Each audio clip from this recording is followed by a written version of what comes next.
उस छोटे से गांव में जहां हर सुबह सूरज की पहली किरणें खेतों में बिखर जाती थी, वहां एक युवा चित्रकार आर्यन अपनी कला के लिए जाना जाता था।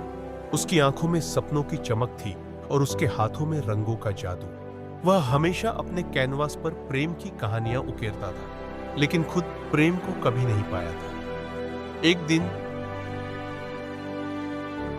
गांव का में एक नई लड़की सिया आई। उसकी मुस्कान जैसे फूलों की खुशबू थी और उसके बालों में लहराते हुए धूप की किरणें। सिया ने आर्यन की कला देखी और उसकी रचनाओं में एक अद्भुत गहराई पाई। वह उसकी कला की प्रशंसा करती थी और धीरे धीरे दोनों में दोस्ती हो गई। आर्यन ने सिया को अपने कैनवास पर उतारने का फैसला किया। उसने सिया की तस्वीर बनानी शुरू की, लेकिन जैसे जैसे वह उसे चित्रित करता गया, उसके दिल में एक नया एहसास जाग उठा।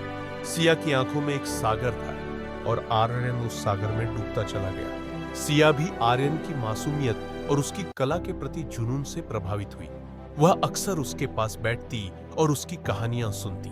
दोनों के बीच एक गहरा बंधन बनता गया, लेकिन आर्यन को डर था कि क्या सिया भी उसे पसंद करती है। एक शाम जब सूरज ढल रहा था, आर्यन ने सिया को अपने चित्र के सामने खड़ा किया। आके क्या तुम जानती हो, मैं तुम्हें अपने कैनवास पर उतारना चाहता हूं, पेलारान उसने कहा। सिया ने मुस्कुराते हुए कहा, रात तुम्हारी कला में मैं हमेशा रहूंगी। आर्यन ने हिम्मत जुटाई और अपनी भावनाओं को व्यक्त किया।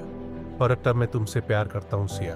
बेरास्टेरोला सिया ने आर्यन की ओर देखा। उसकी आंखों में चमक थी।